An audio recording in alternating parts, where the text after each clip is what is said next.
Get it going. Some Genshin Impact. Once again.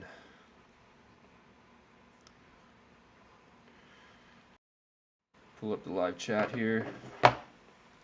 Man, I realized how short I make my live streams. I mean, besides my sleep streams, but my gaming live streams only get to an hour or two at most. And then I watch other YouTubers of my size that have like 1,000 subscribers and they do like 6-hour live streams every day. It's crazy, man. I don't know how they got time for that. I mean, I don't even get paid from this stuff. It's YouTube banned me from monetization, so I don't know how these people who make pretty much no money from YouTube spend 6 hours a day every day playing video games on YouTube. Doesn't make sense to me. Just people who like playing video games, I guess. I mean, I like playing video games, but not that much. I need to take a break every hour or two. At most, I can play video games for 3 hours a day, but not like 6 hours to 8 hours. At that point, it's just a job. It's not even fun. But yeah, I guess if you want to make it big on YouTube, you kind of gotta take it seriously like it's a job. But I'll never take this seriously like it's a job, just because I'm never gonna get paid. They banned me from monetization.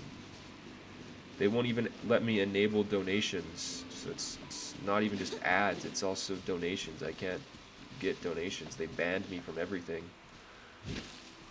And it's a lifetime ban. It's crazy. This channel is banned for life from ever getting monetized. But there's plus sides to it too. For example, if I had ads on this channel, I wouldn't even be able to watch my own videos without watching ads, you know? Because I have another channel that YouTube, even though I'm not monetized on it, YouTube puts ads on it. And I can't even watch my own videos without getting stupid ads, and they don't even pay me for it. But on this channel, since I'm completely banned from monetization, they don't even put their own ads on it.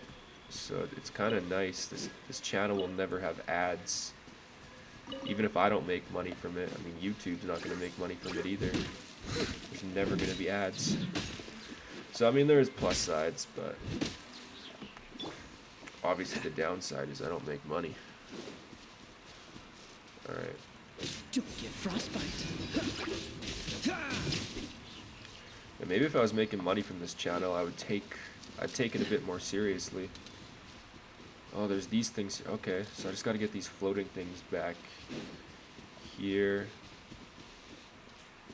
So this guy right here, come on. You gotta come back with me, yes. You gotta go back this way.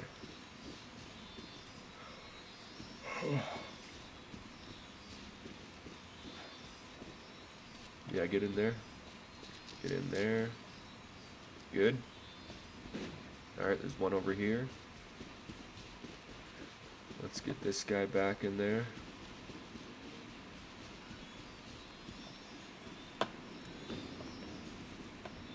Good. So I like, oh, and then there's one up on the cliff up there. Okay. And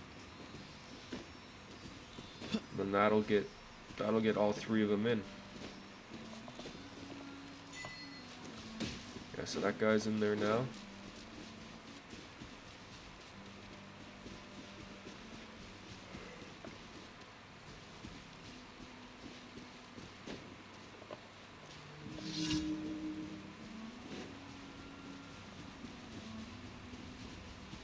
Alright, let's get you in there. Yeah, get down there.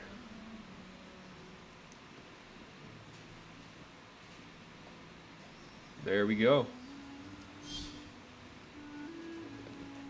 Oh, and this is gonna get me over to the chest. I see.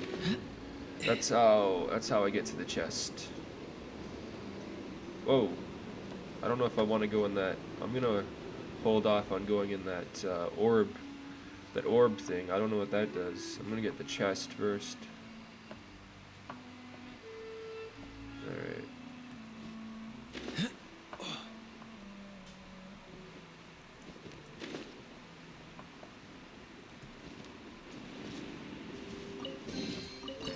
Unfortunate. Okay, let's go back there and check out the orb thing. I don't know what that does. Hopefully it doesn't damage me. I need to turn my volume up. Okay. So, do I just go in it?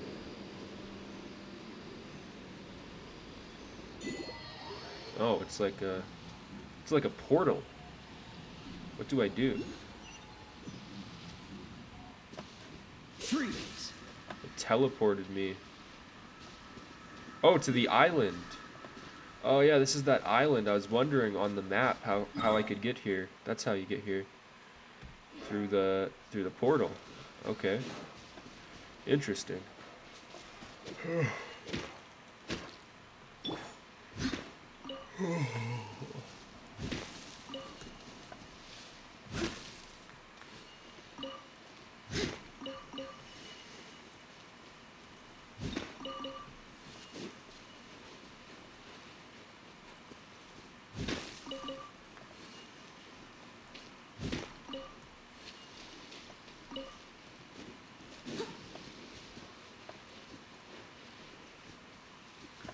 Wind element. So if I use the wind element here, I can open this chest. Let's see. Oh, I gotta fight these guys first.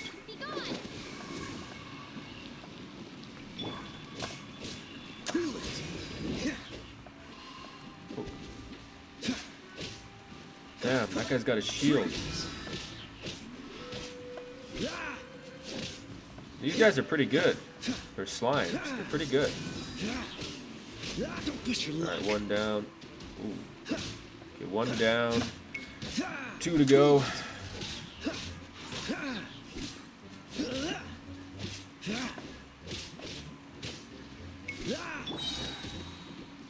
No escape.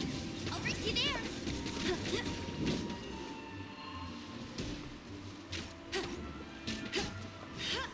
Alright, two down.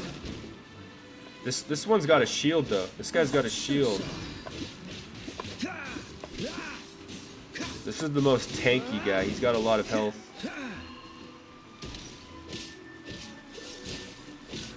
That's for sure. Time to clean up. He's immune. Oh, he's immune to all those attacks. I don't know why.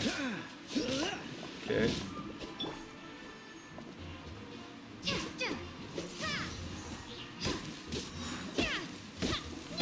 And none of my characters are very good against this guy. Freeze. What's that?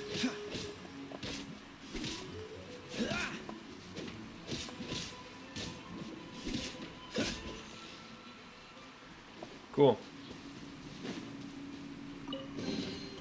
Fascinating.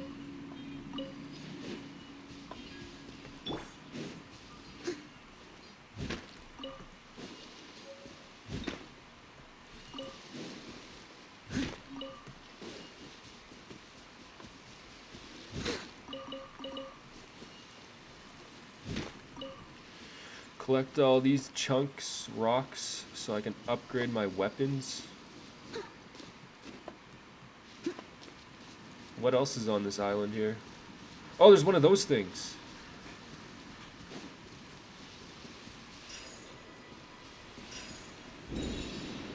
I need to collect that. That thing's, it's been a while since I found one of these. Yeah, there we go. I wonder if there's more of them on this island. Oh well, I'm gonna check the portal out here. What's this do? It's locked. Oh, adventure rank 20. What am I? 16, okay. So I don't have that unlocked yet. That's fine. I'm gonna check up here too. Explore all parts of this tiny island.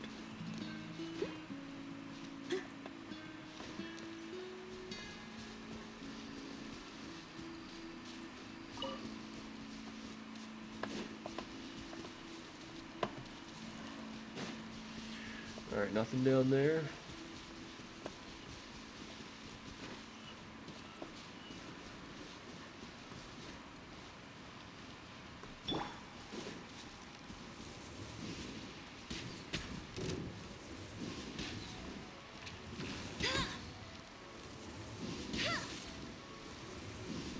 the hell?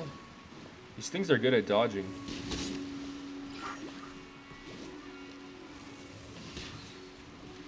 You know, my arrows just miss even when I should be spot on.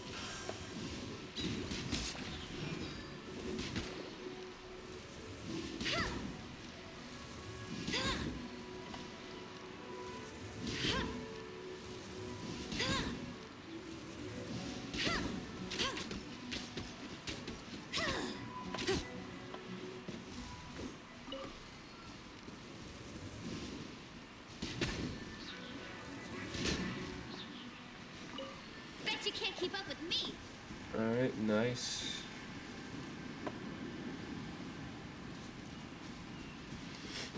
Okay, I've explored the whole island. There's not much.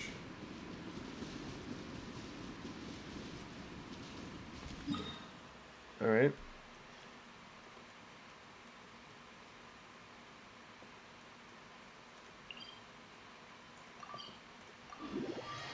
Teleport waypoint.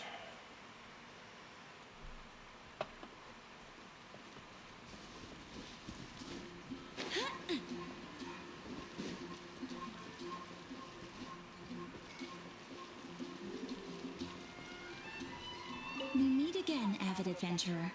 Are your adventures going smoothly? That is the spirit. Keep it up. It seems that you have a wealth of experience under your belt now. Time to introduce you to the formal work of the guild.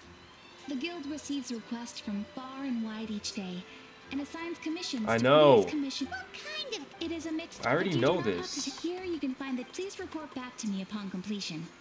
Excellent. I knew I could count. I await your return with great.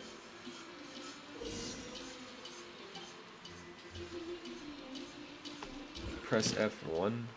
Ooh, I got a map. Claim that. Commissions. Okay, cool.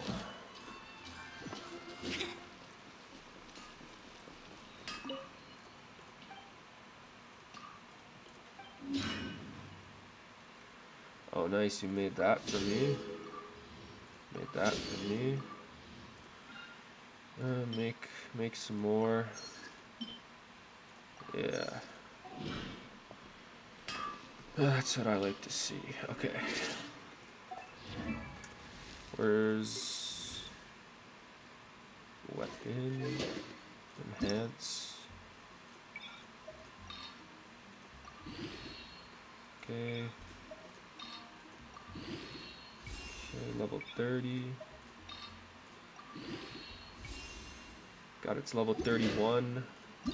Good.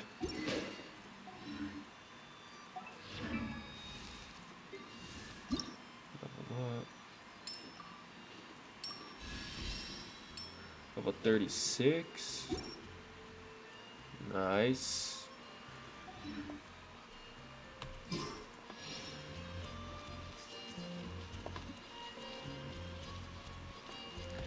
Complete 4 daily commissions. Alright, there's a commission right here.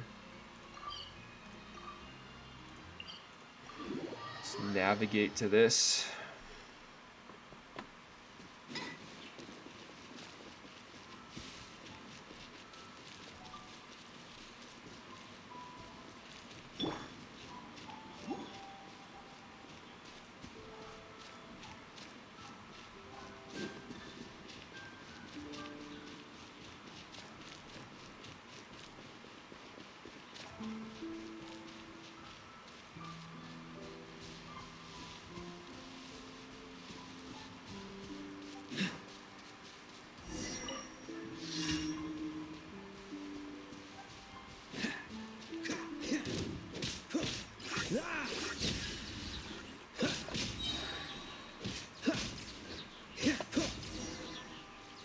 Damn, he's so much stronger now.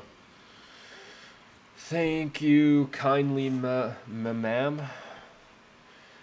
I may be a hunter by trade, but I've sure met my match with these darned slimes. Thanks to them once again. I got nothing to show for this hunt. Ain't caught squat.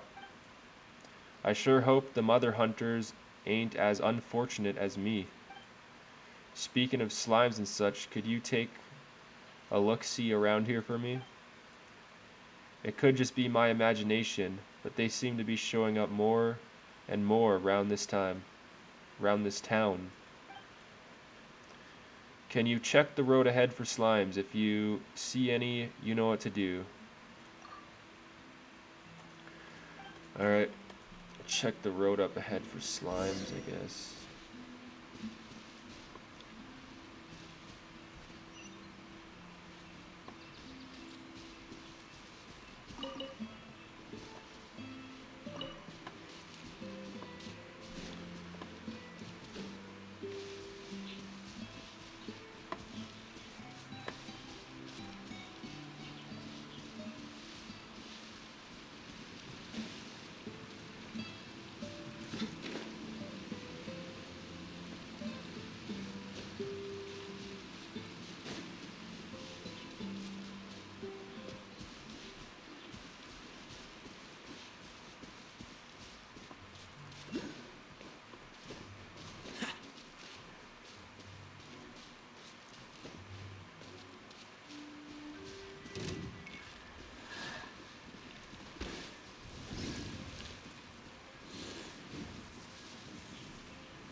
Dodge this!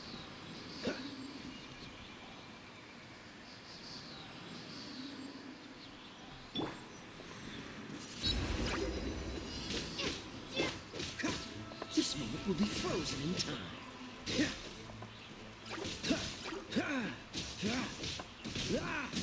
Cool it!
Fascinating.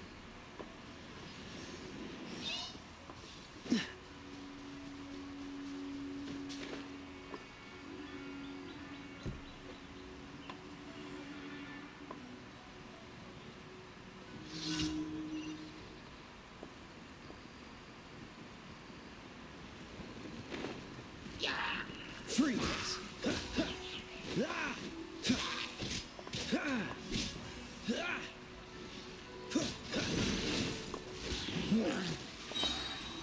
Duplicate frostbite.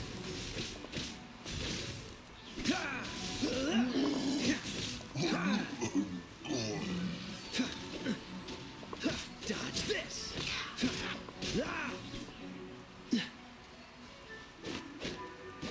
Cool it.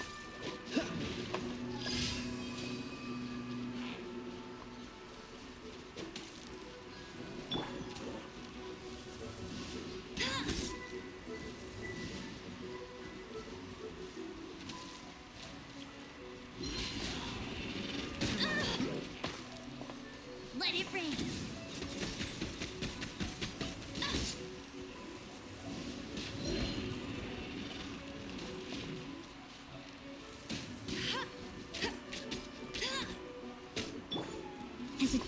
Blade wound.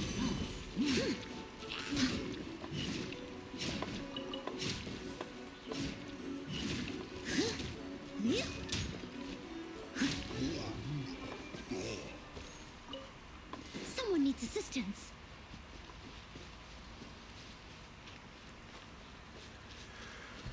Oh, someone needs assistance.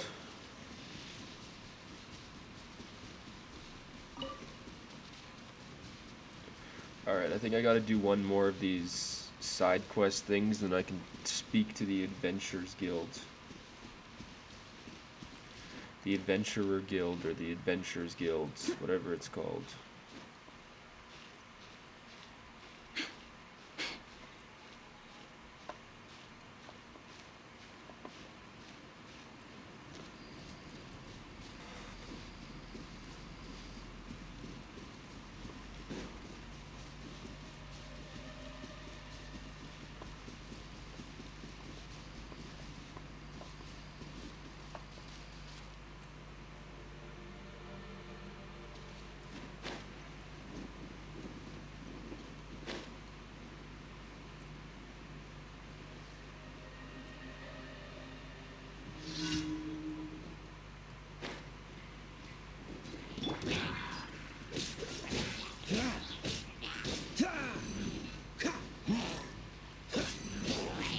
Dodge this.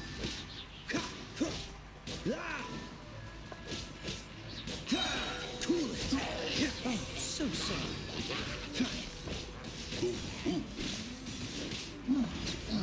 Dodge this.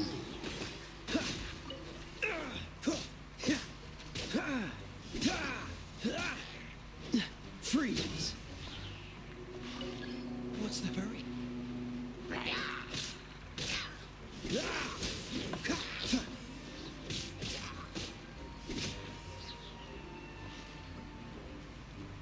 No one escapes my sights.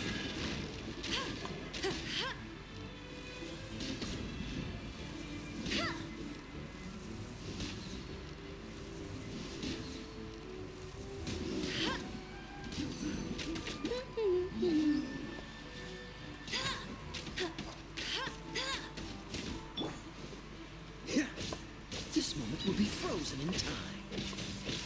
Cool it.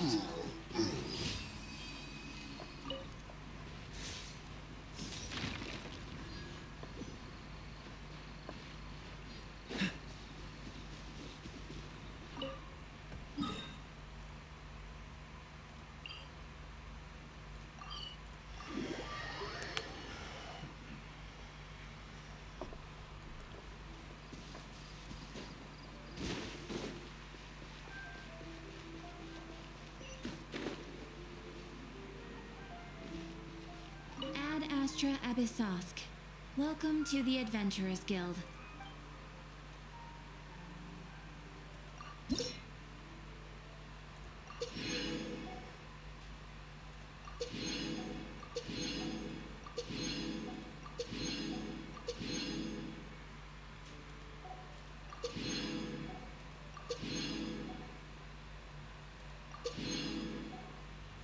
Damn, those are pretty good rewards.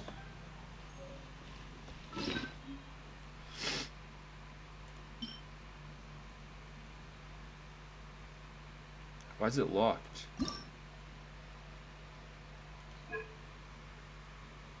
Yes, I know how to add materials.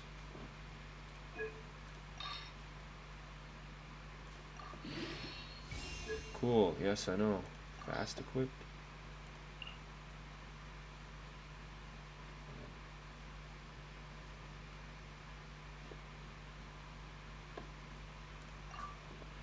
Yeah, this is a lower level than the sword I had him with, but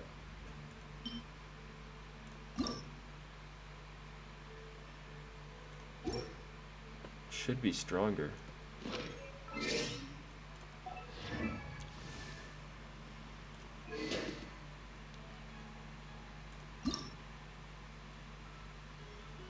Oh, I can't even, I'm not even close to being able to ascend that sword, so I don't know why it has a lock on it either. I don't know what that means.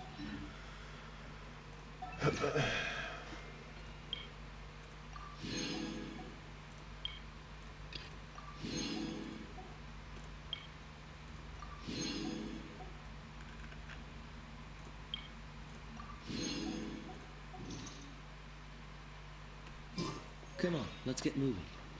We're not frozen in place after all. Wait. Is that what I think it is? Oh, no. Okay, it's not. It's a different type of ascension material. Oh, wait, I can ascend her now. Oh, damn.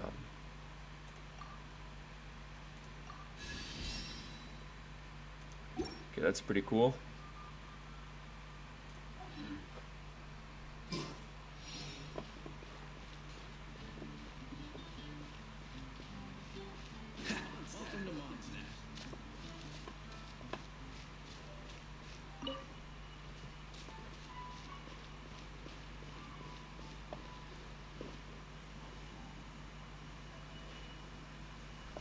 I think I'm gonna play Cyberpunk 2077 now.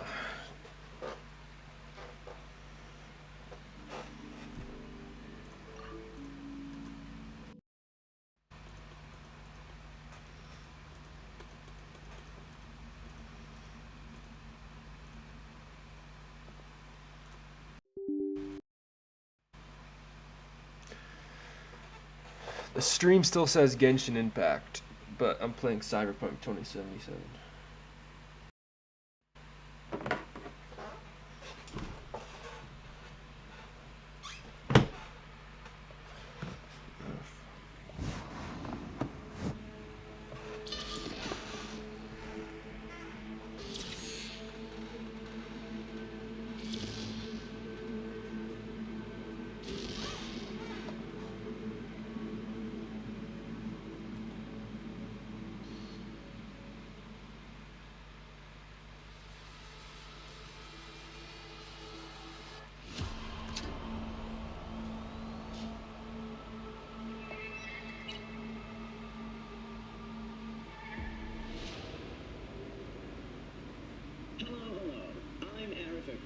And you're watching WNS News.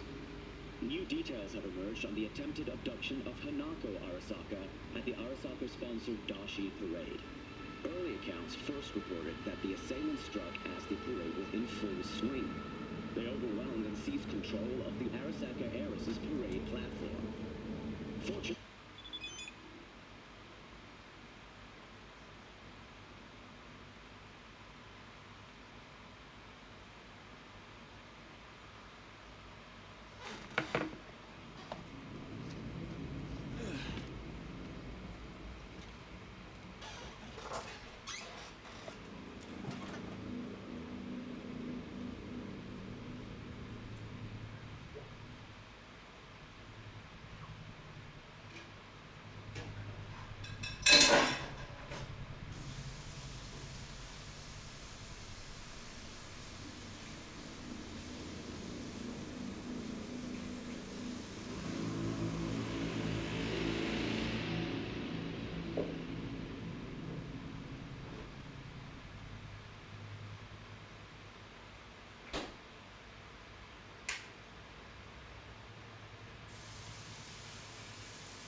Alright, find Denny and Henry.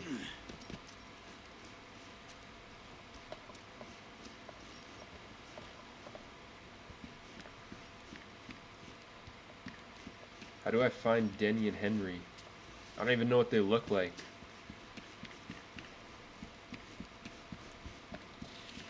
For some reason can't take my gun out here.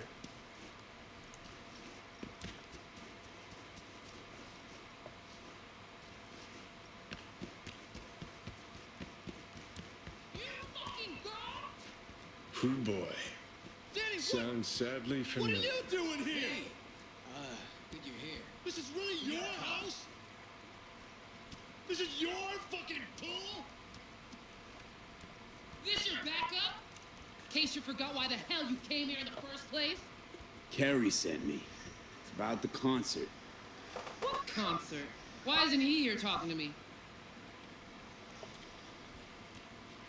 We're bringing back Samurai. One night only. That's what he wants to get the crew together for? Sweet, but no fucking way. Not about to play with this shit stain. Danny! No, no way. Either him or me. Choose. Danny digs in her heels. We're done. How's it going? Like shit, man! Danny wants me out of the gig! And we already agreed on everything! What? Carrie's paying you? That's what this is about? Fuck. This is all fucking great. So you get him away from me and get the fuck off my lawn. Don't make me choose.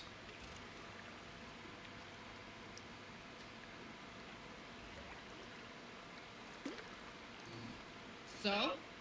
It's either Henry or me. Can't be both.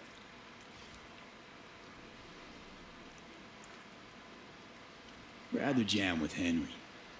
I got exactly no problem with Danny joining us. Should have thought of that sooner. Now get the fuck out of my sight, all of you. Fuck. Now I gotta find someone to clean this up. What about Nance? She on board? Yeah. Putting it all together. She'll give us a holler when it's all set. Nancy taking care of business. Hop in. I'll give you a ride. Okay, about all we can do for now. Except wait for Nancy to call.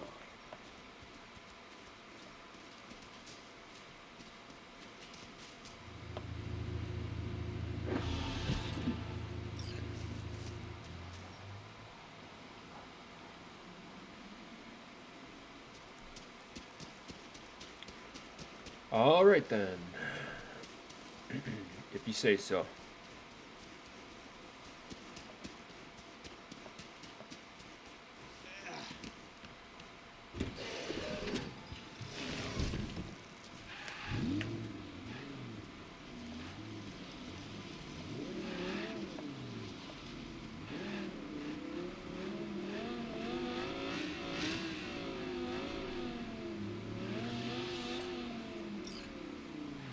Whoa.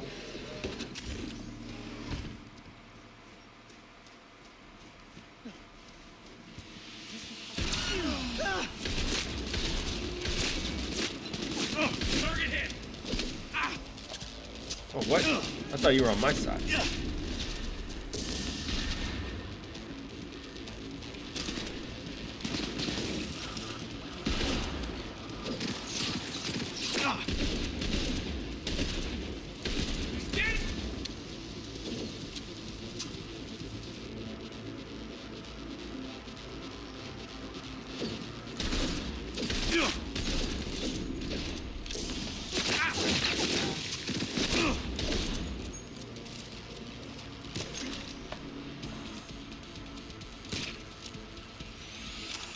Damn, those guys were actually fairly strong.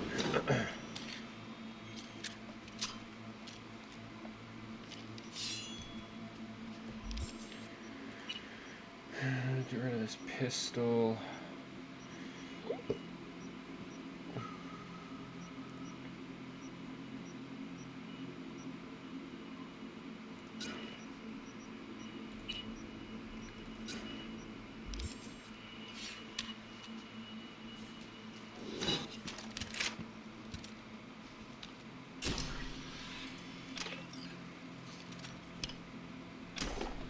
Wait, they have a better katana?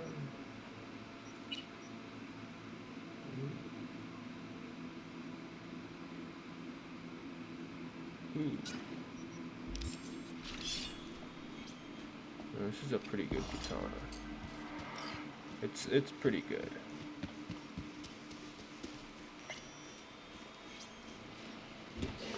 Don't stress the The finer details. Don't stress the finer details.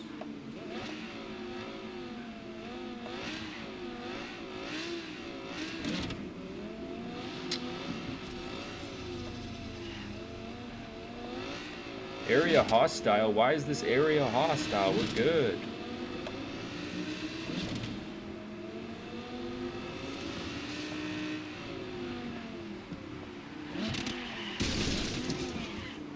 Oh. Oh.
Oh, that's pretty cool. I just took control.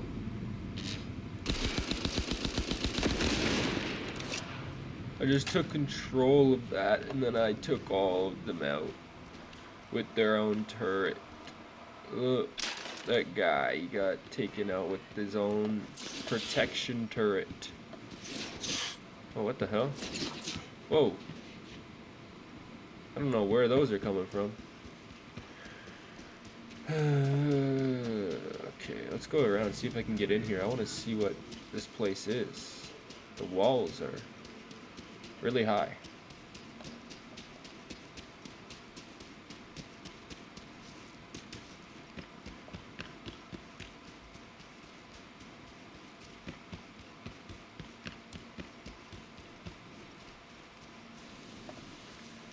Alright then. What the? Come on, man. Come on, man. Oh. Show yourself. I'm right here. What are you talking about?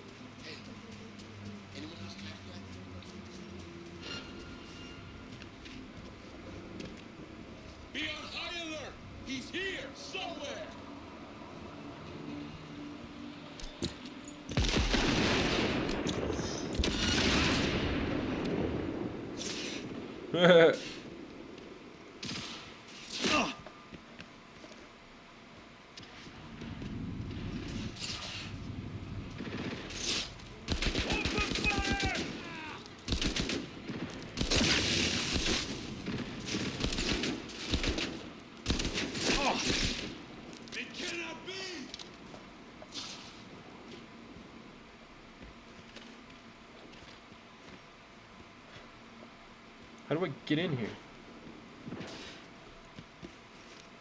There's no way to get in.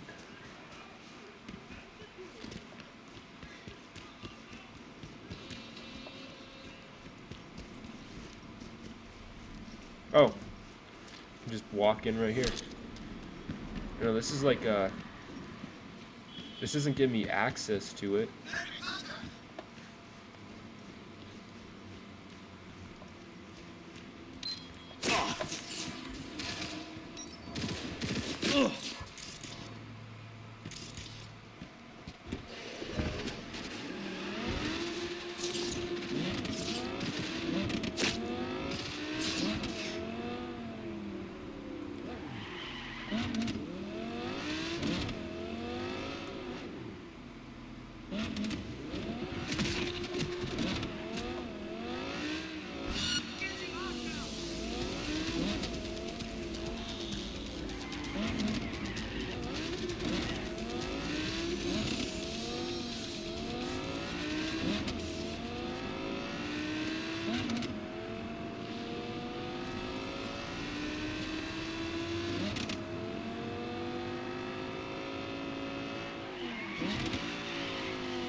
Destroy this society. Oh.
I don't know. It just don't want. I'm worried. Yeah, I know there's no.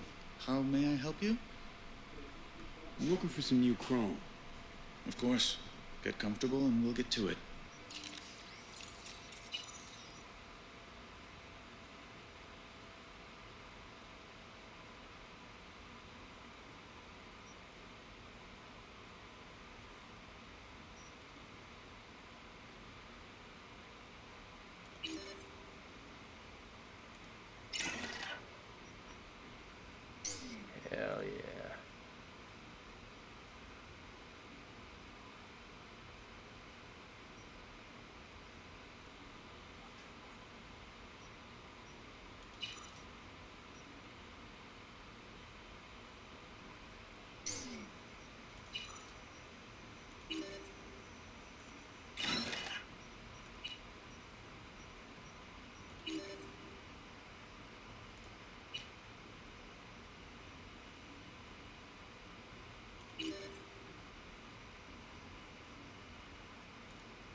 Damn.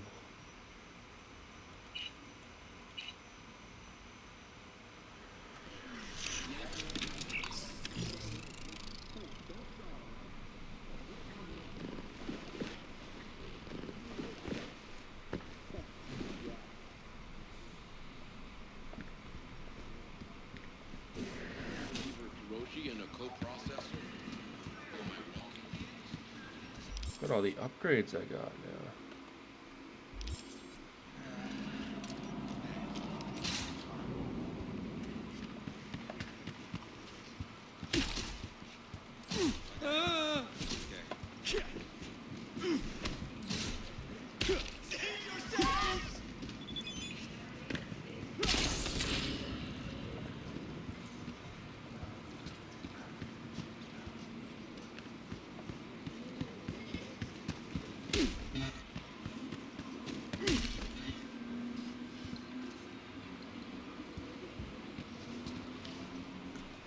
Hey!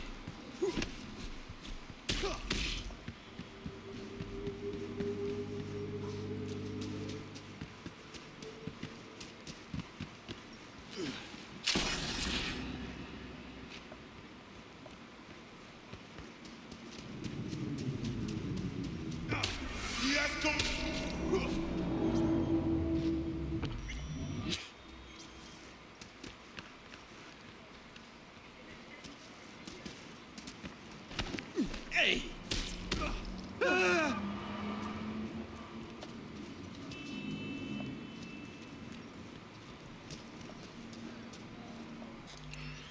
Yeah, okay. That'll do, that'll do.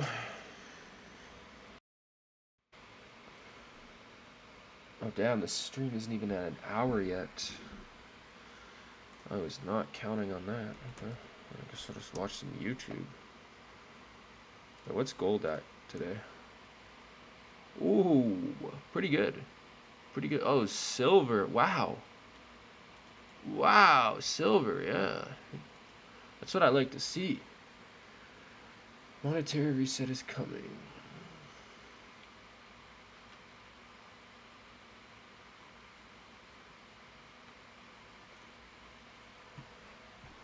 Hello and welcome to Commodity Culture, where our goal is to make you a better investor in the commodities sector. My name is Jesse Day, and on this episode, I'm joined by Andy Schechtman, an expert in the gold and silver space and the CEO of Miles Franklin Precious Metals. We're going to discuss President Trump's hard stance on the BRICS nations and their desire to circumvent the US dollar. The officially stated gold reserves in America. Is the metal really there? We're going to talk the Biden administration ramping up aggression towards Russia. How will that end? And so much more. I hope you'll enjoy my conversation with Andy Schechtman. So we've discussed the BRICS a lot on this show, me and you together, and the potential for a gold-backed currency or some alternate currency that could replace or at least run alongside the US dollar at some point. And apparently President Trump is having none of that. I'd like to read one of his recent tweets. I'm sure you've seen it. He said, "The idea that the BRICS countries are trying to move away from the dollar while we stand by and watch is over. We require a commitment from these countries that they will neither create a new BRICS currency nor back any other currency to replace the mighty US dollar, or they will face 100% tariffs." So what are your thoughts here? Is this posturing? Is this idle threats? Do you think he could actually back it up? And if he did, what would the consequences be? Well, I mean, yeah, I think it's overplaying his hand. I think it would be enough of a reason, I think, or a accentuation of all of the reasons that brought these countries together. It's only more of the same, and you can't force other countries to take your currency, especially when it has been mismanaged the way that ours has, creating $100,000 worth of debt per second, 24/7, using these types of sanctions and threats of tariffs to bully people into taking it, or countries into taking it. It's a mistake. In fact, I think it only strengthens the resolve of the countries standing behind it. Is it a bluff? I don't know. And then on the other hand, in 2016, he did an interview, Trump did, where he mentioned, look, it would be wonderful, he said, to go back to a gold standard, although he acknowledged that there would be substantial challenges. And of course, we talk about Judy Shelton. She's known for not only her advocacy of the gold standard, but also she's been very vocal recently about issuing treasury bonds with a lower coupon rate, but then yet redeemable in gold down the road to give demand to a treasury market that is certainly losing popularity and demand. And of course, Scott Bessent, the treasury secretary, his new nominee, has come out and publicly said that gold is his biggest holding. He is also an advocate for injecting, I think you could say, sound money into the system. So on one hand, I think there's evidence that he's thought about tying to some degree our system to gold, although we haven't heard much about it recently. There have, been rumblings of it really since 2016. On the other hand, I think it's overplaying his card. I think it's a mistake to go around threatening. This is not how you reestablish confidence. This is not how you rekindle relationships that have been bruised and battered over the last 4 years. I think it's the wrong move. And if I had to guess, more posturing than anything, Jesse. Hey guys, just a quick break to hear from today's sponsor, ARC Silver Gold Osmium. They offer personalized service and competitive prices with no minimum purchase for silver, gold, platinum, or osmium. Here's just some of the comments left on this YouTube channel about ARC SGO and owner Ian Everard. Have bought from ARC, good source and price. I cannot say enough good about Ian and his company. He is the most I don't. 07. And when it comes to the official gold reserves that the U.S. holds, on record, it's the largest in the world by a massive margin at over 8,000 tons. There are some who think that gold might not really be there, kind of the opposite of China, where China's stated reserves, a lot of people believe that they actually have much more than that. A lot of people believe that the American reserves are not fully audited and that nobody knows exactly what's there. What are your thoughts there on the gold? Does the U.S. have 8,000 tons? And if so, that's a massive advantage, especially if you talk about the potential of returning to a gold standard to have those type of reserves. What are your thoughts? It's suspicious that it hasn't been audited. The gold stock hasn't really been audited since the 50s. Ron Paul has floated bills over the years to audit Fort Knox, and they were turned down. Transparency is what creates trust and confidence. The lack of transparency creates suspicion. When we talk about China, look, my whole career, Jesse, people would say the numbers that they are telling us in terms of their gold holdings are crap. That they were stuck at around 1,200 metric tons for years and years, and they were never updated. They are the largest producer of gold in the world, i.e. that they just found this huge stash, but they're the largest producer in the world, and they've been producing between 300 and 500 metric tons a year for years. That's not reflective of the numbers that they tell us, 23, 24, 2,500 metric tons. Now that's not right, not even remotely. Not only that, they're the largest producer and importer in the world. They have been flying around in interviews I've done with Sean Kunkun of Dolly Varden. They've been flying around the world buying doré and concentrate in both silver and gold from miners directly, disintermediating the commercial banks, disintermediating the market. They buy the concentrate and the doré, which are crudely refined bars, before they go to the refineries to be further refined, and bringing them home to China to further refine it. They're taking delivery off of the world's exchanges left and right, and then they tell the world that they've stopped buying gold for a few months, and everyone reacts like it's the craziest thing in the world, yet they're lying about it because the import-export numbers tell a different story. Not to mention when they purchase gold through the through the People's Liberation Army. So the PBOC, when it purchases it directly, it's supposed to report it to the IMF, but if it's purchased by the PLA or a proxy bank, a commercial bank, or a sovereign wealth fund on behalf of the PBOC. None of these things are reported. If they purchase gold that is under the 999 purity, they don't have to report that either. So they buy the doré and the concentrate from the miners and bring it home and refine it themselves. They're the largest producer, accumulator of gold in the world. Alistair McLeod, 2 years ago, was saying he believed they had 38,000 metric tons, 5 times what we do, 18,000 by the people, 20 by the state.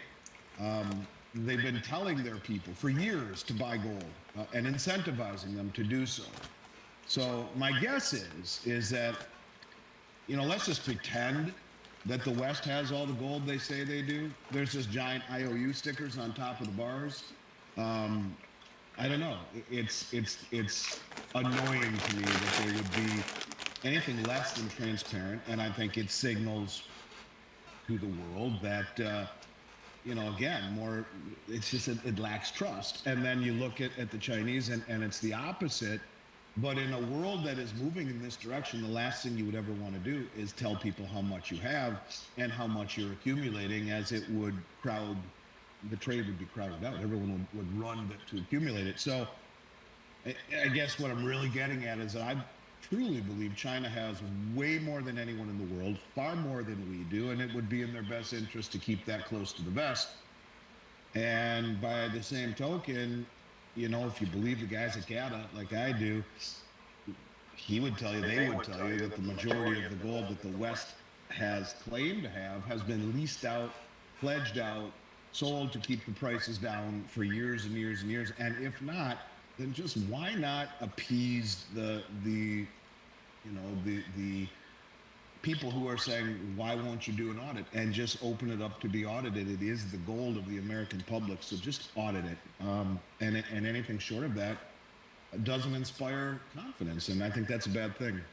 And conversely, up north where I'm from in Canada, they have 0 stated gold reserves.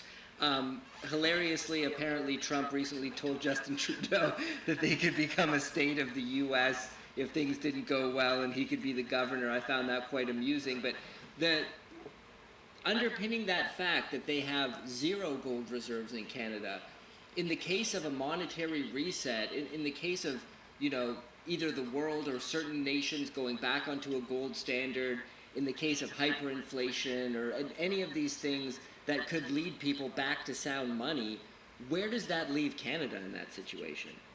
Well, they have probably more gold in the ground than most other countries do. So, I mean, at least they have the ability to, you know, pull it out of the ground. It was a very strange decision, for sure. But I guess what would happen would be immediate nationalization of their mines and of their own minerals. I think that would be a foregone conclusion. And it's funny because most people would tell you to buy North American mining projects because you have a much lesser chance of having any type of move like that, where the government comes in and nationalizes, and which I think is a trend that you could see around the world, of course. But yeah, what does it do for Canada? It puts them massively behind the 8 ball, but at least they have the ability to nationalize their own properties within their own borders, and would probably in the end fare better than a lot of other countries because they have access to it. Not only that, they have much of the infrastructure already in place to pull the metal out of the ground. So you then look at the Royal Canadian Mint, they're one of the main refinery hubs in the world. So they would have the ability to do it. It might just put them behind the 8 ball for a little bit. Trump has campaigned, going back to President Trump and the whole question of America's gold reserves, he's campaigned on being more of a pro-crypto president, talking about, you know, appearing at Bitcoin conferences and talking about how no one's going to take your Bitcoin. There's talk of a potential Bitcoin reserve being established. We're seeing a bit of a mania right now in crypto once again, with Bitcoin almost approaching $100,000. Hilariously, Dogecoin, which is a completely useless coin, even stated so by the people who made it, its market cap very recently, I don't know if it's still there, is bigger than every uranium mining company combined, which is absolutely mind-blowing. I'm wondering if you think that we will eventually see a collapse of that sector in some form or another, and if to any degree, could crypto be eating gold's lunch in terms of there's a certain generation of investor that is now looking to Bitcoin as sound money as opposed to gold or silver? I mean, to a degree, yeah, it's certainly detracting from gold's appeal. I find it interesting that all you hear is crypto, and at the same time you find that the central banks are accumulating hard assets. Not so much in the way of crypto. It's also interesting to note that if you look at the main trading pair on majority of the platforms like Kraken and Coinbase, it's USDT Tether with Bitcoin. And if you look at USDT and USDC, these dollar-based stable coins, the majority of their holdings are in US treasuries. And so it's interesting. It's as if, you know, on one hand, people are trying to reject the legacy system, the old-time system, and go into crypto, and at the same time, in many respects, they're actually supporting and extending the life of the bond market as much of the world is shedding our treasuries. It's the backing of many of these stable coins, USDC and USDT in particular, that is actually extending the life of the crypto market.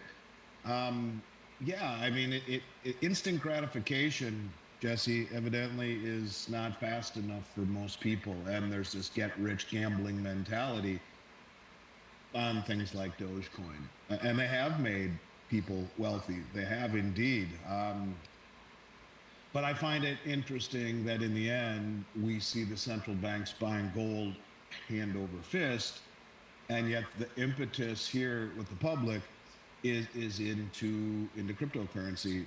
When you look at, you know, you mentioned Trump going to the Bitcoin show in Tennessee. He did. What I find also interesting about that is directly after he spoke was Senator Cynthia Loomis from Wyoming, whose proposal to fund that Bitcoin account was to revalue the gold held by the Federal Reserve on behalf of the Treasury to a level sufficient enough to use some of the proceeds to buy that Bitcoin. And so, you know, here again, yeah, I think the Trump trade is very bullish for crypto. I think that it's becoming almost a segue into a digital world, a world that is a world filled with surveillance, a world filled with you know, lack of privacy. People are becoming more and more accustomed to these digital forms of wealth. And ultimately, where does that lead to? It's almost like a stepping stone, if you will. It's just becoming more mainstream. Yet at the same time, you look at what every central bank on the planet has been accumulating, and it hasn't been cryptocurrencies, and I'm sure there are some that have. It's been hard commodities like precious metals. So, you know, you hope it doesn't end poorly. You hope it doesn't end badly. But indeed, yeah, you have a generation of people who have put their faith in these digital assets and largely have done well. But, you know, in the end, I don't know how this all plays out. For me, I don't discount Bitcoin. I think there is certainly, you can see that the powers that be are pushing us in that direction, and rather than fight it, I think, yeah, you could certainly make some money by being in these asset classes. But in the end, for me, you take some of that profit and you pull it off the table and you put it into gold, you put it into silver, because as much as the media, as much as the information, as much as the rhetoric is pointing in that direction, don't look so much upon what they say, but what they are doing. And the most well-informed and well-funded money on the planet, their choice has been gold over Bitcoin, whereas the public's choice has been Bitcoin over gold. In the end, I guess we'll see who wins this one and who's right and who's wrong. And it doesn't have to be an either or. But for me, yeah, it's certainly something that is difficult to ignore. I see it, but in the end, I feel more comfortable with physical assets in my possession. I mean, look at Bill Gates as an example, buying up all the farmland. I think it's tangibles in your possession, and I'm not throwing dirt on Bitcoin. I happen to think it's turning into something that is becoming far more viable than I ever thought it would be. I own a little bit of it. I accumulate a little bit of it. But in the end, it does not replace gold. And I think the central banks are showing you that. And how do you feel about the tokenization of precious metals? Do you think that could serve as kind of bridging the gap between crypto and precious metals? Or do you view that as kind of a trap in terms of, there's some apps out there already and they claim that all the gold is fully audited, stored in vaults around the world, and that can be totally certified. But of course, the old gold bug adage of you don't hold it, you don't own it comes to mind. How do you view that sort of digitization of the precious metals market? Well, they're tokenizing everything. That's what I mean. This surveillance world where, it's everything is becoming on the ledger. That is disturbing to me. I do think that's one of the benefits that is not talked about enough. The old adage, you don't hold it, you don't own it. There's truth to that.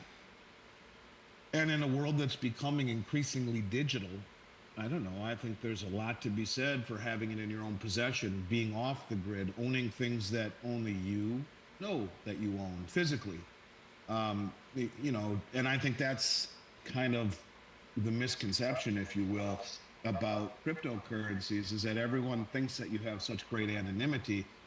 The off-ramps will not allow that. When you come off the platform and move into tangibles, move into real items, sell it to buy other things, that loss of privacy is completely and totally gone. Now, I know that isn't what your question was, but I do think that, I think that this is a trend, if you will, that we will see increase as more and more and more things become tokenized, get on a ledger, become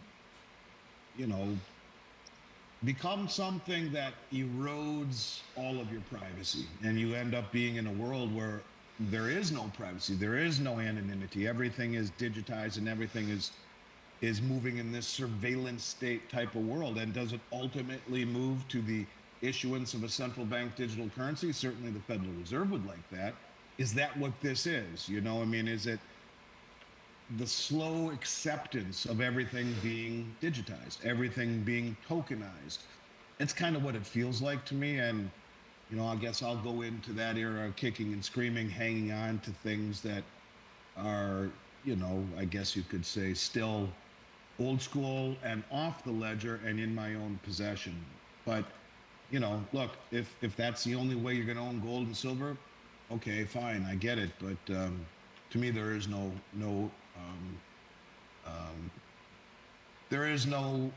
substitute for owning it physically in your own possession that no one in the world knows it.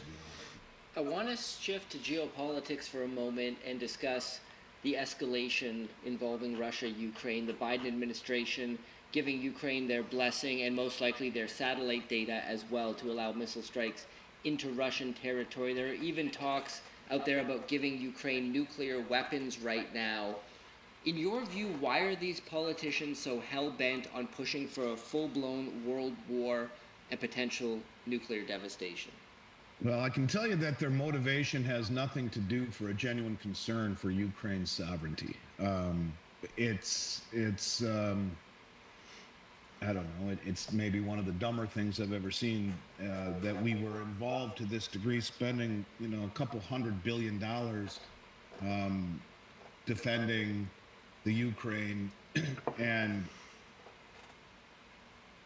going as far as providing range missiles, even speaking nuclear, that are being fired into Russia. I would think Putin understands that he's being goaded, and hopefully has a speed dial number right to Trump's phone, resisting the temptation to drag us into World War III, God forbid. But I want to read something to you that I recently came across, and it just blows me away. This was just the other night, where Lindsey Graham was talking on Sean Hannity's show, and Let me just read this to you. Last week in a Fox News appearance, South Carolina Senator Lindsey Graham said outright that the war in the Ukraine is about money. Namely, Graham told Fox News host Sean Hannity that the U.S. stands to financially gain from Ukraine's vast agricultural sector and $2 to $7 trillion worth of rare earth minerals, alike in a prospective wartime deal with the war-torn, albeit resource-wealthy nation. This war is about money. People don't talk much about it, but you know the richest country in all of Europe for rare earth minerals is Ukraine. $2 to $7 trillion worth of minerals that are rare earth minerals, very relevant to the 21st century, Graham declared. Ukraine's ready to do a deal with us, not the Russians. So it's in our interest to make sure the Russians don't take over that place. Ukraine is the breadbasket of the developing world, Graham must. 50% of all the food going to Africa comes from Ukraine. Graham also emphasized that the incoming Trump administration is uniquely positioned to cash out on such resources. Donald Trump is going to do a deal to get our money back, to enrich ourselves with rare earth minerals. A good deal for the Ukraine and us, Graham said. He's going to bring peace. It's so full of shit, it's just ridiculous. A good deal for the Ukraine? How many of their people have died needlessly? This is just a push for, you know, a land grab, a resource grab, and at the same time to keep their eyes, you know, on Russia. And it's just ridiculous. You know, we invade Iraq under false pretenses, and we have our eye on Iran and get to exploit the natural resources of Iraq. Same thing here, and it's the same crap over and over and over again. It is less about the sovereignty of the Ukraine and more about exploitation. This is the reason these countries around the world are finding safety in numbers against the West. It's this type of behavior. It's this type of rhetoric, and Lindsey Graham is a fool for saying it out loud, what most of us already knew. But that's what this is all about, Jesse. It's not about protecting the sovereignty of the Ukraine. It's a proxy war, and it's a war to go in and pillage another country's natural resources for the West and get our money back, as they say, as the military-industrial complex has been massively enriched for the last several years, and it's just complete and total lunacy. Well, while we're on the topic of Ukraine, what are your thoughts on President Biden pardoning his son Hunter Biden, and interestingly, that pardon going back to 2014, a lot of people making the connection that that's when Hunter started doing business in Ukraine, business that allegedly involves a lot of corruption. It's funny because Biden specifically said, "I will not pardon my son." Several media outlets echoed that sentiment. I mean, very fascinating developments.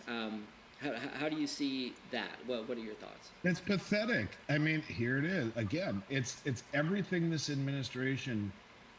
It's emblematic of everything I've ever seen in politics.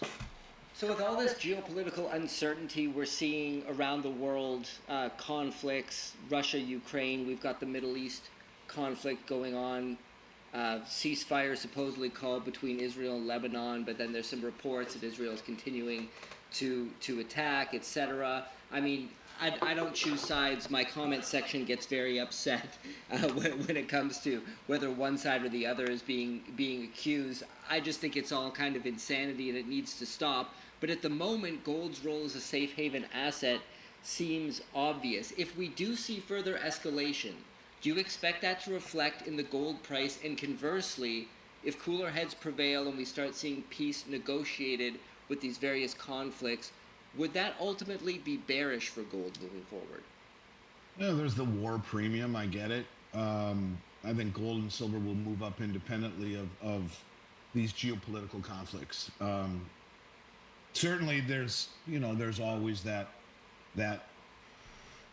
added reason to own gold in the face of geopolitical conflict. But if you look throughout the years, very often when a war breaks out, they hit the price of gold. That the commercial banks will short the price to delink the rationale people would have for fleeing currency and moving into commodities. It's been doing that for.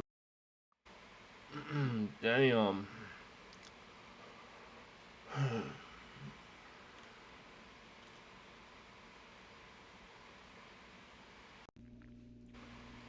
Hello everyone, and welcome to Precious Metals. Stack while you can. Today's episode is Stack Before It's Too Late. But before we get into that, I hope everybody is having a great Sunday morning and you are enjoying a cup of hot coffee or tea. I know it is very early, but I get up early and I like to make videos early. So, stack before it's too late. What does that mean? Well, let's get into first the silver prices. The silver price right now per ounce is $30.79. And what I really want to chat with you guys today is, if you saw my thumbnail and it made you want to click on this, this is really important if you want to make it so the average Joe has one or two more chances. Now, currently the national debt is 36 trillion, 119 billion in some change. So that is one of the big elephants in the room. The second one is the interest on the debt, and it's growing every 90 days. And you've heard me say this before on many streams and many videos. We are 1,000,000,006 billion in climbing of interest every single month. So you definitely want to make sure the only way that you can protect yourself is by stacking precious metals. But I want to get into this a little bit because I think it's very important, and it's going to make a lot of sense as we go on further and further in this broadcast. And I also want to give a shout out to a lot of folks out there. Greece, I've been talking to Greece, France, Italy. I even got one from Rome. They're really excited about the channel. The channel's getting tons of views. The subscriber base is growing now at 10 a day, which is up from 5. And so, I'm a 60-year-old dude. I've been around a long time. I've seen a lot of market crashes, and I think I have some knowledge to share with you folks and hopefully help you position yourself so you're not going to get diluted like the money. You're gonna have this information and you're going to go, it makes sense. And so I want to now talk about Donald Trump and Elon Musk. They cannot stop it. They're going to try everything to slow down the dilution of this money. But like I said, the elephant in the room is the 1,000,000,006 billion every 90 days and closing. Pretty soon we'll be 89, 88, 87, and the inflation is just going through the roof. Like I say, Donald Trump, Elon Musk are going to try to slow it down because he is the richest man in the world, and he does a lot. 99% of everything he does is in the dollars. So cost of goods are insane. My wife and I, we went to our cabin. We do what's called a turn and burn, and we basically leave at 5 in the morning, and we drive, and then we get there, make sure the cabin's all set, because we do have work that we're doing on the cabin to get it set for our retirement. And when I drive by this one dealership, I'm astonished at how much there's this Bronco. It's brand new, and it's been sitting there. Now this Bronco, brand new, should go for about $22,000, but it's selling for an astounding $89,000. It's going to sit there till the tires go flat, that's for sure. There's just no way that vehicle is going to sell. The average Joe can't afford it, and they keep forgetting in the White House, when they print this stuff off, that we are average people, and average people cannot afford $1,100 truck or car payment. That's just absolutely insane. Well, the next thing I want to talk about is Bitcoin, which might turn you off because this is a precious metals channel, but it's important so you get this information so you can kind of see how the system works. Now, JFK is going to be head of the health department, and his wealth has doubled in the last year. And why has it doubled in the last year? Because he has a lot of his investment in Bitcoin. And as I explain this, it's going to start to make sense. 16 years ago, Bitcoin was 0.008 cents. Since that time, Bitcoin for the average Joe is going to cost you $96,925 of these babies, right? What's happening is you got State Street, Fidelity, and BlackRock that have bought astounding amounts of Bitcoin. They do that because they have plenty of cash flow. So if they think that it's something that's going to trend, if they think that something could be potentially valuable in the future, they're going to buy it because they have unlimited funds. They have unlimited funds to buy whatever they want. And all of these financial institutions decided to buy Bitcoin. And on top of that, even Elon, under the Tesla, right? The Tesla umbrella, Tesla actually owns Bitcoin. And so now the average Joe, it's shrunk up. So the average Joe now cannot afford Bitcoin. And soon we're going to go into what I call as a super cycle. Bitcoin is going to explode. It's going to pop to $150,000, and it's going to just keep running up and running up. And so what happens is the average Joe that could have bought this, 16 years ago, if they knew how to buy it, was here. And as the years go down, now the average Joe is canceled out, which leads me to the next topic is Donald Trump's cabinet. The people that they have picked own Bitcoin. Now, that means that Trump's whole system, or most of the system, is diverting into Bitcoin. And why are they doing that? Because these folks understand money, and they understand the flow of money. And so now a lot of the flow is going into Bitcoin, and Bitcoin is rising in value. And because they only have 21 million bit, it's only going to reach, it's probably going to reach $1 million.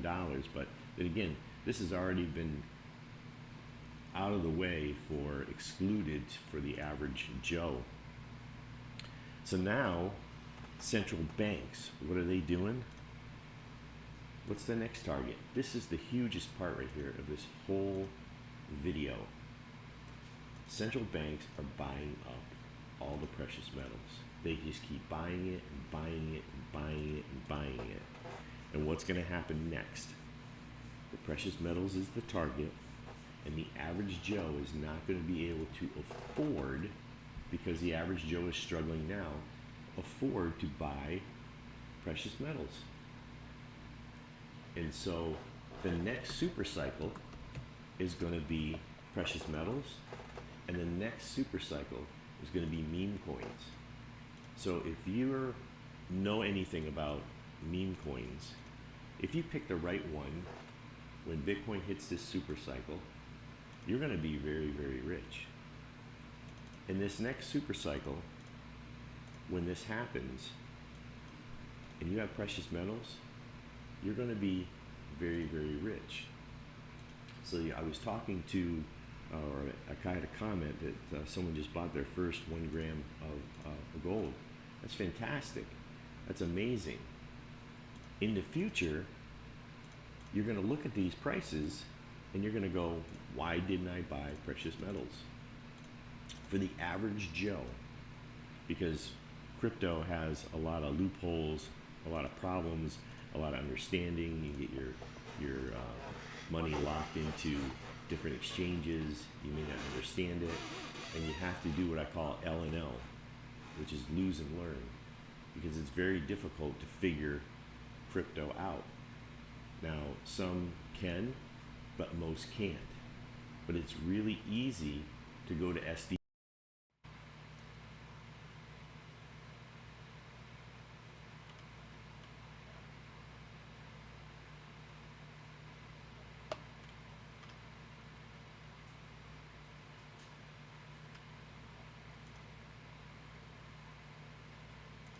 Joining me now is Won Jun Song. He is a political analyst and assistant professor with Hanyang University in Seoul. Good morning. So glad that you could be on our program this morning. So what is the mood right now in Seoul? Are the protests continuing? Yes, mostly protests continuing in the city center, and a lot of people, including myself, we have not been able to sleep since last night. So obviously we are very tired on average, but lots of protests. The mood here is we feel the emotion that we share the most is perplexed, or it feels very bizarre and weird that such thing could have happened in a country that's considered to be one of the consolidated advanced. What's up, Pop Off? Welcome to the stream. Trying to find a video to watch. Wannabe trans victim steals money from every friend. Damn. This is embarrassing. I think I still owe $1,600 for the. Yeah. Ew. Their ex-friend. Oh, you're disgusting. I still owe $400. Ew. People like this are why it's so hard to make a friend as an adult. I'd rather give $100 to a hobo and call it a day. Being ripped off by someone you trusted just hurts. True that. I can picture Caleb being robotics technician making $4K a month, but can't learn how to automate his own budget. Irony is dead. Never forget that the first title is normally the most accurate. This is the reason you don't lend money to friends, unless you don't want them as friends anymore. I love the zoom-ins being added. I think the watchable value is infinitely funnier with Caleb going. $100 for a transmission I bought like 4 years ago. Who? Kind of former friend. $300 to someone else for another car part. Ex-friend again? Former. Why aren't you paying your f***ing friends? Hi, my name's Casey. I'm 26 years old. I live in Austin, Texas, and this is Financial Audit. The life of a fucking twink, let me tell you. I swore you were like 13-year-old. Why would I have a 13-year-old on this show? All right. Yeah. 26, kill me now. I'm just a couple years older and I look like I'm dying. What do you do for a living in 26 in this good city of Austin? I am a robotics technician, so I babysit robots. That sounds like money. It's not bad. What are you making? Pulling about $4 grand a month. What do you mean you pull in? Does that hit your account or is that it what hits my account? Okay, not bad. So I mean, net across the year we're looking 48. How do you feel? So I'm guessing you're around 65,000. So how you doing? How you doing, buds? How you doing here in this Austin, Texas, with your $4,000 a month? I mean, I pay my bills. Do you? Yeah. It's an interesting assumption. Yeah. Go on, continue, because I feel like that's incorrect, but sure. I mean, I feel like they're on. I pay my bills, and I can afford some things. Yeah, but how you doing? How you doing here in Austin? How are you living on this 4,000? I think pretty good. I mean, I do have 2 payday loans. Usually not the definition of good. I mean, but again, I think the most. But I can pay them. But it's not just about paying them. You know that, right? It's not just about paying them. It's the fact that, okay, usually I don't have finances this quick. I mean, what's wrong with this guy? This guy is like, this guy's trans, but it's a dude, right? We'll get a. Does this dude think he's a girl, or what?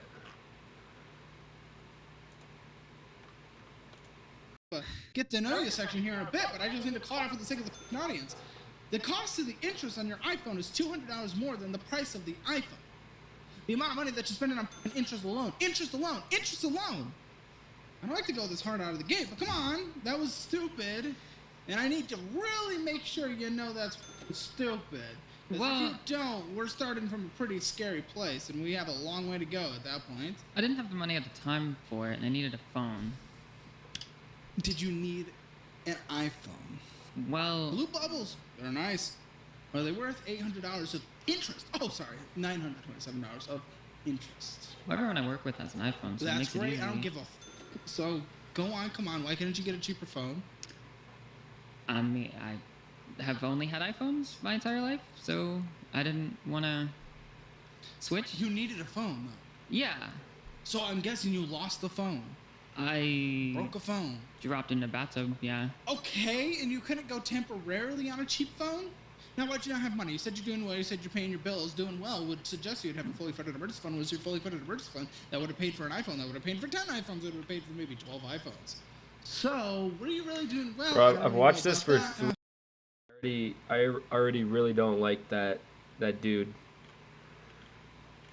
The dude's 26 years old, fucking taking out payday loans to buy iPhones. What a dumbass.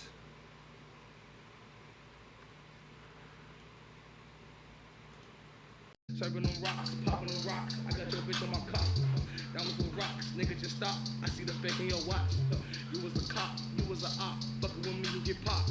I go to Gucci, maybe rap Simmons. If a nigga wanna shop, back on that walk again, yeah. Hand on my Glock again, yeah. Her mouth on my cock again, yeah. I keep on conquering, yeah. I'm in the club with a 40, yeah. Came in the club, my shorty, yeah. My gun hot and horny, yeah. That's a different story, yeah.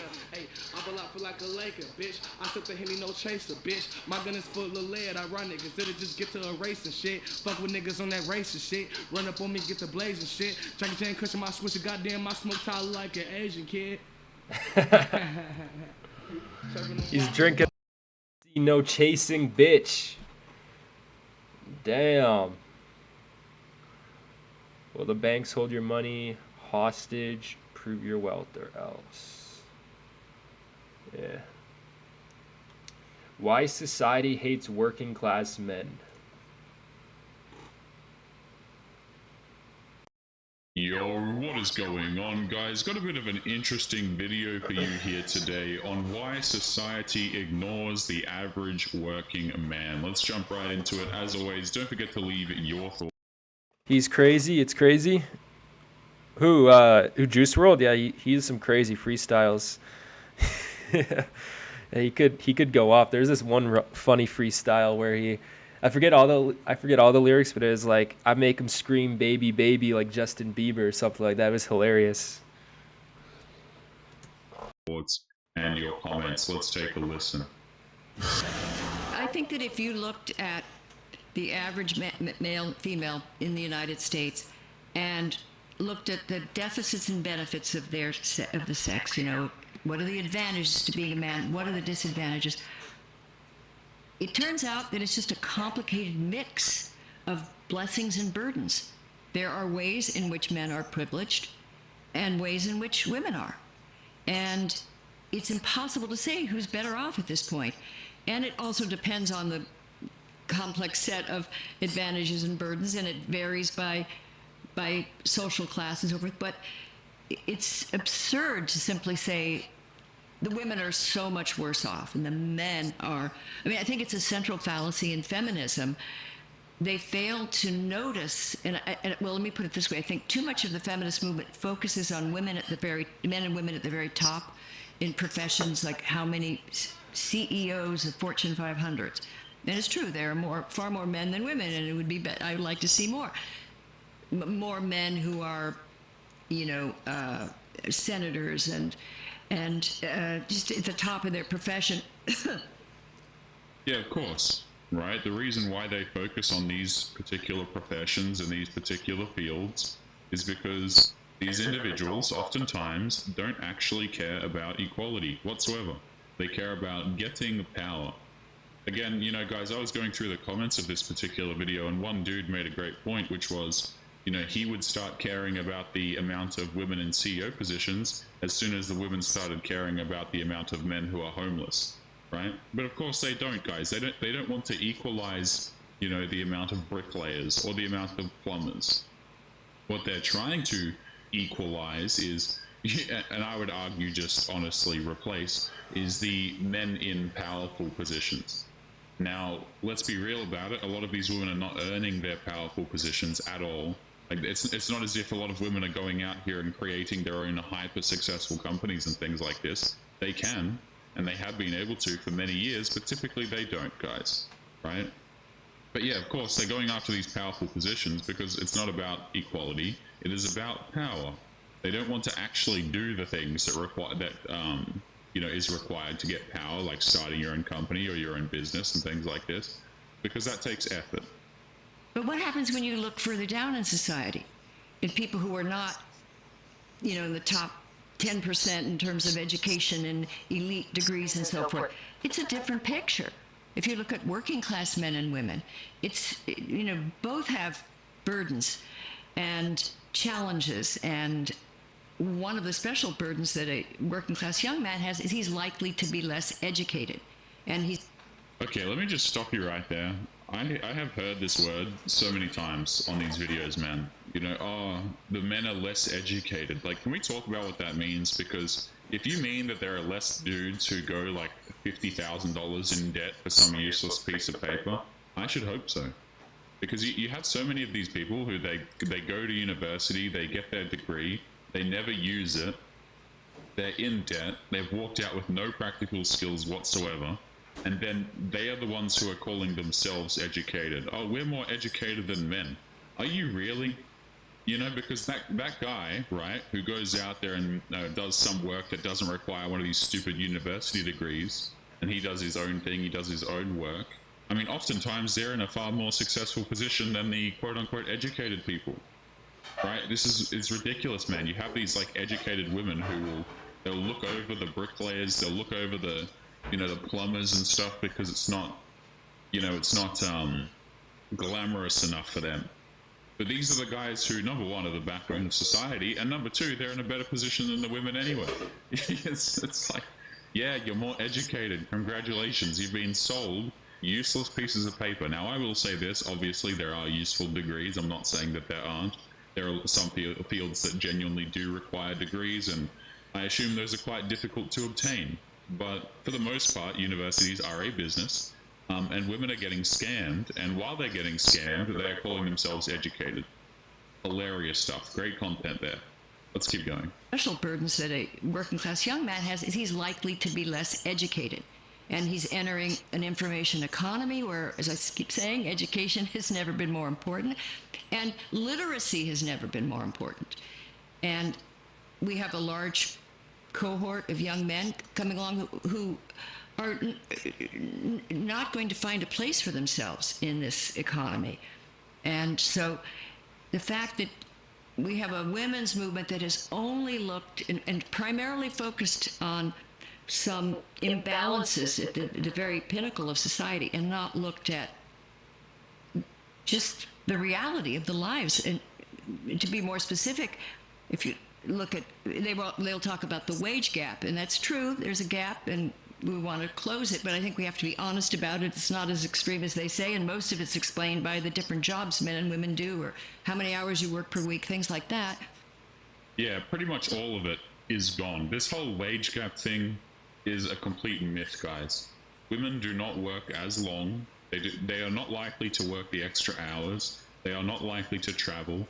They are not likely to do the dangerous jobs. They are not likely to do the dirty jobs or the hard labor jobs. Not saying they don't do jobs that involve labor, obviously, but there are significantly less bricklayers. I think bricklayer is a fantastic example because it's one of the first things that I personally think of when I think of hard labor. Anything in construction, building, those sorts of things, truck drivers, all of these sorts of things, but yeah. And women do, or how many hours you work per week. Like, all the dudes are likely to do these positions. They're likely to work more hours. They're likely to travel and so on and so forth. And this makes up for pretty much all, if not all, of the quote-unquote gender pay gap that everybody, and by everybody I mean these womanists, seem to complain about. Like, and again, like they don't care about this. You can present them with all of the evidence, but they don't want to hear it.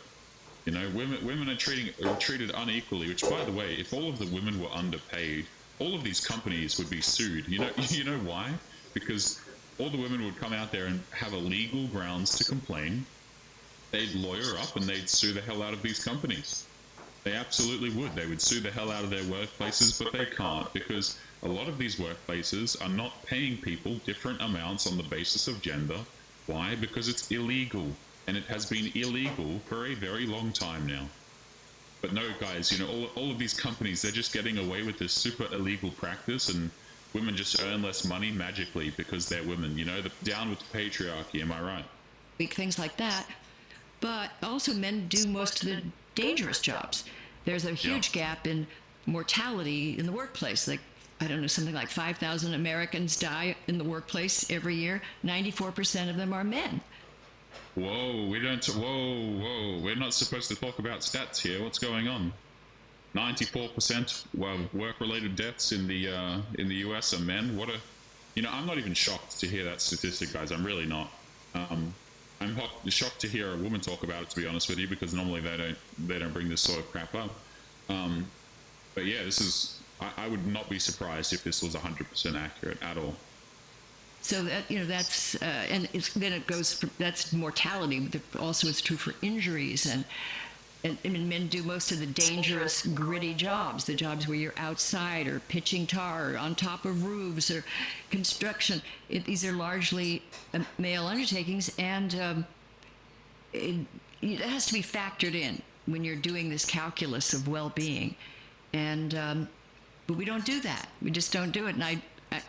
And that's, I'm still a feminist. I believe in equality, but that means you care about men and women. And see, no, guys, I'm not about it. You know what I mean? I'm a womanist. No, sorry. This is the thing, guys. She said something earlier that sketched me out a bit. I can't recall what it was, and I was like, I'll let it slide. I won't comment on that. I'll give her the benefit of the doubt. But no, we are a womanist, of course we are. And you don't see, as you mentioned before, you don't see it as a competition where you have to be on one team. Because I think that also if men are in trouble or boys are in trouble, so are women. Yeah, so actually, I remembered now what she said earlier that kind of made me think that we had a bit of chameleon behavior going on here, was that she said she wanted more women in CEO positions. Now, I don't know about you guys, but when I don't want women, for example, to be in fields that they don't necessarily gravitate towards. You see what I'm saying? Like, I'm not out here and I'm like, yeah, I want more women in, I don't know. Like, I don't say the same thing about any position for women. And the reason why is because I'd rather them just choose. I don't particularly give a damn. If a woman wants to go out there and become an electrician, that's great. She can do that. This is 2024. Knock yourself out. If you want to be a stay-at-home mother, knock yourself out. If you want to work as a nurse, go for it. If you want to be a doctor, go for it. I don't care what women choose to do profession. As long as, like, if they're super annoying people, if I don't have to deal with them, that's fine. Live and let live, you know what I mean? But that struck me as a bit fishy there when she was like, I want women to be in these positions. It's like, I don't even... there are huge amounts of dudes who are plumbers, but I'm not out here like, yeah, we need to fight for a bit of equality in the plumbing world. It's like, no, if women don't want to be plumbers, that's fine. Let people choose what they want to do. This is what the women fought for, supposedly, but no, we still have a bit of a drive to try and get people in specific positions, which again is reflected in the fact that they don't want to be in those positions, guys. Have you ever walked into a university class, for example, in any sort of STEM field? It's like 90+% dudes, and the reason why is because dudes are the ones who want to be there. I'm not about to go out here and say, well, I want women to work in this thing. It's like, no, if they don't want to work there, I don't care. If they don't want to take the classes, I don't give a damn. We're in this together. So what we're doing now is so perverse, because by not attending to the education of young men, there's going to be a mismatch. People typically marry someone with a similar education. What's going to happen? I mean, we know what's happening right now. A lot of people aren't finding each other. There's a lot of loneliness. I just don't think the solution is to focus on one sex and not the other. I want to come back to the relationship issues, the gaps that are widening, but it's one of the things that it seems like it's happening for girls